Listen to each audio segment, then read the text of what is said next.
Değişip bakışın, gülüşün, üzünün rengi. السلام علیکم ورحمت الله وبرکاته. قدرمن لیدونکو موبایل به تاسو سره خامخا وي، خو په موبایل کې به تاسو ته دغه ساعت هم دلته موجود وي. سمه ده، خو د دې یو پټ راز د تاسو خبروم. د دې یا که چېرته تاسو بیټري پرسنټیج لرئ دلته وګورئ 9 اویا. د دې د راز نه که خبر شي په خپله به حیران شي چې دا راز څنګه چل. دوستانو ډېر یو زبردست او ډېر خوندور ټریک دی، هیڅ چاته هم مه وایئ، ځان سره یې وساتئ. سمه ده دوستانو، ډسکرپشن ته لاړ شئ، دې دپاره یو لینک ضرورت دی. صرف هغه لینک باندې کلیک وکړئ، اپلیکیشن دی پکې ډاونلوډ او انسټال یې کړئ، به یې خوند وکړئ. دوستانو دا سمپل، دا الټرا یو لاک دی، صحیح ده. دا داسې یو لاک دی دوستانو. د مثال په طور که چېرته تاسو 1 2 3 لاک ورکوئ، صحیح ده، نو تاسو سره خوا کې ناست ملګری ستاسو په لاک باندې پوهېږي. اوس ګورئ دوستانو، دلته یوه ده، صحیح ده، زه ورکوم 1 بجه. نو ګورئ نه خلاصېږي ماته. سمه ده دوستانو، اوس ګورئ 0 1 0 0 ګورئ په دې باندې خلاص شو. دوستانو ما دا الریډي کړی، تاسو به اول چې کله هم دا خلاصوئ نو هلته به 1 2 3 4 هر یو پاسورډ ورکوئ په خپله، خو تاسو ورکولی شئ.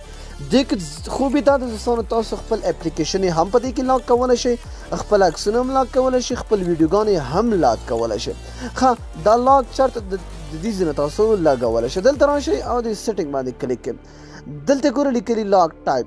لاک ټایپ به دلته تاسو ته اول پر پن وي، که تاسو پن کوډ دلته پن کوډ ورکوئ 1 2 3 4 کنفرم کې. اول به تاسو دا راشي، ګورئ 1 2 3 4 دا کنفرم کې، صحیح دی، 1 2 3 4 کنفرم کې، 1 2 3 4 کنفرم. اوکې، اوس دا ولګېده پن کوډ. اوس زه پن کوډ نه ورکوم، زه غواړم چې کله هم زما د ساعت دغه منټونه بدلیږي اټومیټیکلی زما پاسورډ خپله چینج شي. او که تاسو په تاریخ باندې ورکوئ، که په خپل دا وګورئ دلته لیکلي بیټري ان بیټري پین، بیټري ان بیټري منټ، دا ورکوئ. زه اوس فی الحال ورکوم اورز ان منټس پین، غلط مې ورکړه، دا ورکوم دا، یعنی ګنټې او په منټ باندې دا ماته بدل شي. اوس ګوره دوستانو، زه راځم دا خلاصوم. ګوره ما پاسورډ ورکړی 1 2 3 4 وی، دا غلط دی. اوس که زه دا نمبر دلته ولیکم، ګورئ 0 1 0 1 اټومیټیکلی به خلاص. ګورئ اوس ګورئ چې څنګه هم دغه منټ ګورئ بدل شو. اوس زه واپس خلاصوم، ما ورکړی 0 1 0 1 وی، دا غلط دی. زه باید دلته څه ورکړم چې دا خلاص شي؟ زه باید دا دلته ورکړم 0 1 0 2 اوس زه ورکړم. نو ګورئ دا اوس اټومیټیکلی خلاص شو. یعنی هر منټ پس هر یو منټ بعد ستاسو پاسورډ بدلیږي خپله. اوس که تاسو د خپل ملګري په مخ کې دغه 1 2 پاسورډ هم ورکئ، دا مې ورکړه، زما ملګری ما سره خوا کې ناست، هغه پرې پوه شي چې ولاړه دې پاسورډ دا دی.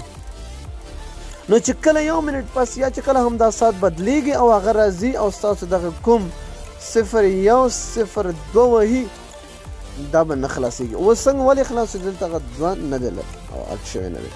نو اټومیټیکلی به ستاسو پاسورډ، ستاسو د دې لاک پاسورډ بدلیږي او ستاسو ډیټا، ستاسو عکسونه، ستاسو تصویران، ستاسو فایلونه به محفوظ په دې کې موجود وي. دوستانو ډېر یو زبردست اپلیکیشن دی، ضروري خپل موبایل کې انسټال او ټرای کړئ او خوند ترې واخلئ. دا ورننۍ ویډیو که ویډیو مو خوښه شوې وي حتما یې درسره لایک کړئ. تر بیا بلې ویډیو د الله په امان په دعا باندې کوي، یاد ساتئ.